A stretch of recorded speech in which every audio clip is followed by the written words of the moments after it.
Radio AFRO. Now, all through the week, we've been hyping up the opportunity that we have tonight to have a chat to the one, the only UK hip-hop legend, proud British Nigerian, Ty. Now, it's an honor and a privilege for me to be able to chat to him tonight.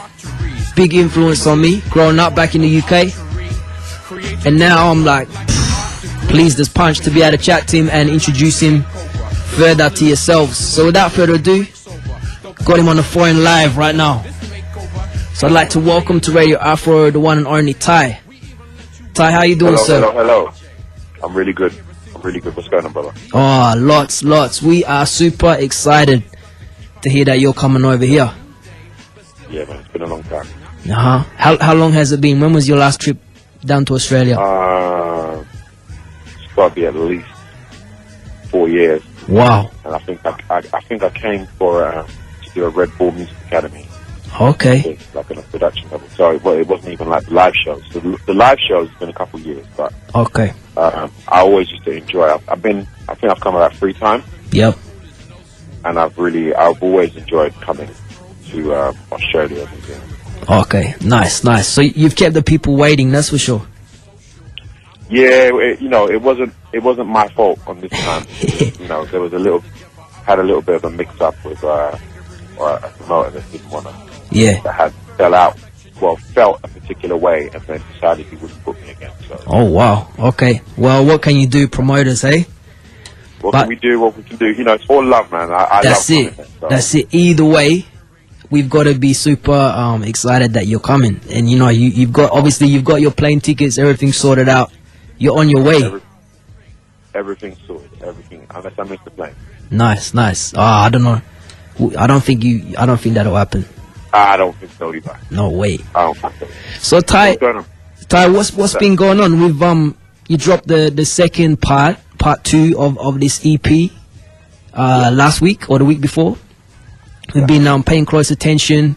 I've been heavily like just pumping out your stuff to our audience. I know you from back in the UK, like listen to you growing up, and then out here I know like it's you've got that certain underground audience. You're still building up, but either way, and I love that. That's it. UK hip hop legend.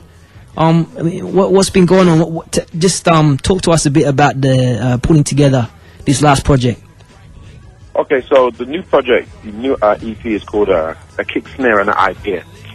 And the reason why I called it that is because I know a lot of people make music, and there's no real phrase for, people that make music from home or make music, or are fascinated with sitting in front of a laptop and bashing out beats. I wanted to kind of coin that phrase a little bit. Regardless of the music, regardless of whether it's hip hop or electro or whatever, people are addicted to making music, and that was the phrase. That was the kind of phrase that kind of stuck in my mind to kind of, coin this particular experience. And I made the EP because I didn't want to make an album, because I was tired of working so hard to record an album and then DJs only playing 1 or 2 tracks from a record. And not you specifically, but, just people in general. So it was kind of a protest to the kind of laziness of, journalists and DJs to just, not really pay attention to the record. And it's kind of worked. It's kind of worked completely more than I expected it to. So I got signed to True Thoughts. So I'm putting the new music out with True Thoughts, part 1 and part 2. Okay, and big up True Thoughts.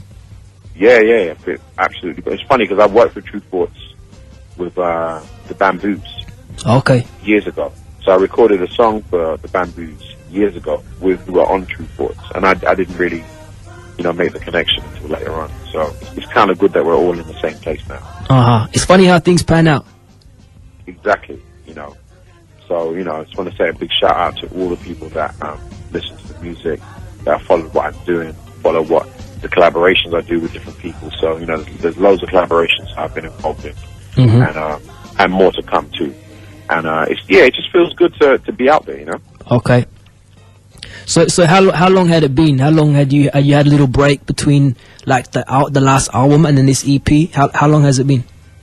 There's never really a break. It's like as far as the public is concerned, I guess there's a break in regards to, well, if you can't see a physical song, I guess you think the person's not making music. Yeah. We're always making music. Sometimes, you know, as a person that, you know, works on beats and stuff, sometimes you might make a beat and then turn the machine off and not save it. Or you work on music because you need to work on something. So more like, to me, making music is like solving puzzles. It's like you need to, if you're that type of person, you need to solve the puzzle as part of your day. You know, it's part of the process of being alive or living where you live is, you know, I got that beat, but I ain't got the right drums for it. Or I got that beat, I ain't got the right sample, or I haven't written the lyric for the beat, or I haven't put the right bass line on the beat, or, you know, or I haven't figured out what to do with Drew. You know, so it's always, I'm always making music. So just rest assured, anybody that's following what I'm doing, I've never stopped making music. I just stopped being on the train, being on the circuits. I like to step back a little bit. I'm kind of, you know, I'm a public person, but also a private person. So I like to kind of be in and then be out. Same as on stage. I'll be on stage and be crazy, and then when I come off, I want to be quiet.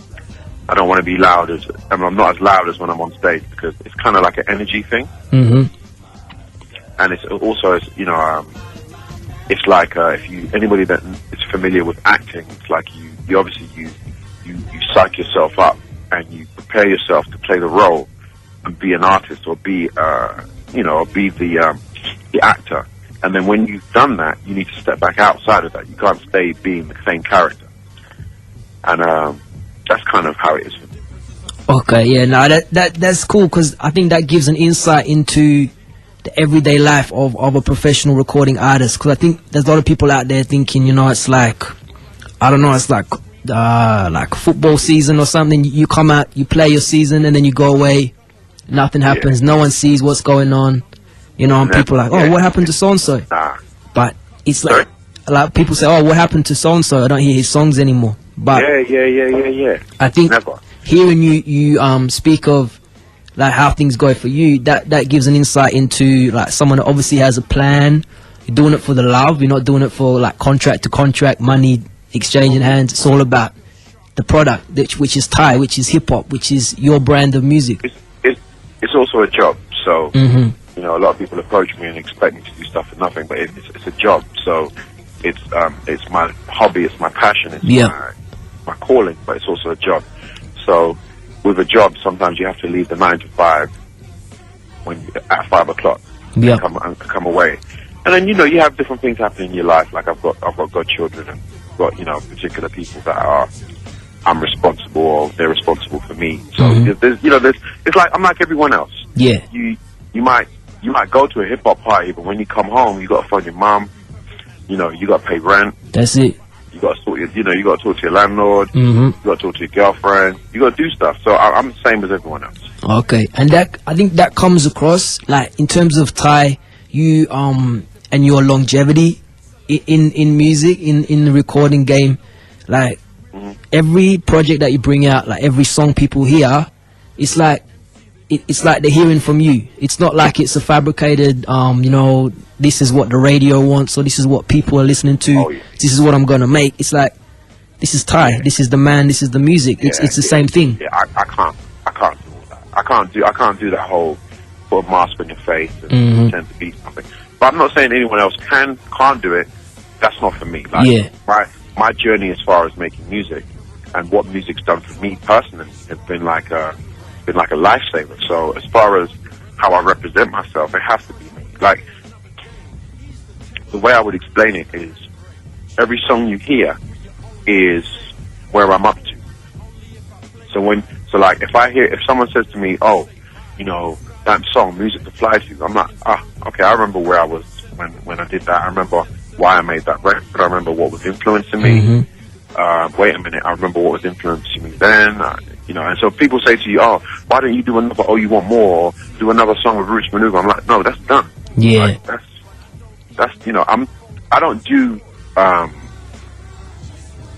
try to do collaborations for the sake of the record, not for the sake of, oh, I must be in a studio with another person. Yeah. So on my records, when I pull someone in on a record, it's like being a composer. It's, you know, like I'm looking at every single thing on the record like an instrument, including the artist. So you're all kind of there for me to move and arrange and get the right feeling for this song. So it's never about, oh, you know, I made a song with blah blah blah. It's always about song. So that's kind of it's frustrating for some people, because some people are just like, you know, but I just want you to get on a record and do this and that. I'm like, no, be done, stand. I'm really about the song, like the you know, I'm really about the music. Like it's got to be like, I'm not into following fashions, and whatever radio DJs are playing, it's fine, go ahead. Yeah. But that's not me. Like I don't have a radio in my house. I haven't heard my song on any radio station for the last 5 years. Wow. Because I don't listen to radio. And the reason why I don't listen to it is not because radio is a great medium. Yep. But if you're an artist or you're a painter and you're constantly bombarded with someone's opinion of what you should be making, it can affect you. Definitely. I hear what you're saying there. I think there's a lot. Your rhyme style. Yeah. There seems to be a lot of guys, you know, guys and ladies coming up in the, not only in the hip hop game but in other genres, and they got the thinking that unless you get that cosign, unless you get in the studio, like saying, with whoever's hot right now, there's no way you're gonna break. Right. But I think it's refreshing to hear you speak, you know, the way you speak, listen to your music. And I don't know, it's a sorry affair at the moment in terms of radio, because obviously, you know, radio isn't so relevant anymore to people making the product. And it's a shame, but I don't know, maybe things might change in the future, but for now it's like, I don't know, it's a bit messed up. Yeah, I think we gotta be hopeful. I mean, that's why with the song Like You Never, I'm not coming down on people and saying, yo, you know, this is whack and this is whack and you're whack and this is, you know. Yeah. It's more like, hey, this thing that I love, this thing that you love, can we talk about it? Like, is this really the way forward? If it is, cool. If it's not, let's look at what's happening. Yeah. And that's why Like You Never, the response to Like You Never on the EP, on the kick, snare and IDA, has been ridiculous. It's like, when that song landed on YouTube and whatever, people was talking about it like, oh, this, they were talking as if they'd never heard me rap before. Yeah. It was like whatever I've rapped before, it was like all of a sudden, wow, you've got lyrics. Wow, you're speaking to me. And I'm of a mindset of thinking, well, that's brilliant.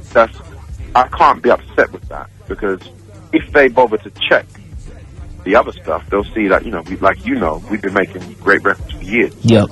You know, loads of people have been making great records for years. But the response to Like You Never, for me, is perfect, because Like You Never is a statement. And it is a statement that is not alienating anybody. It's just saying, I'm independent enough to say I'm concerned about what's happening. Are you concerned too? And I think the response to that record makes me realize people are concerned. Yeah, definitely. I mean, it seems to have rung, you know, it seems to have, like, a lot of people saying, you know, that's what I think. That's exactly how I feel right now. Yeah. But it seems to be that there's very few artists that are actually reading off that page. You know, they're in another world doing their own thing. But I think that's the difference between people that are, you know, shooting stars. They hear 1 minute, gone the next, and then people that are, you know, they're stalwarts. They're like legends in the game, and I think that you fit into the latter category.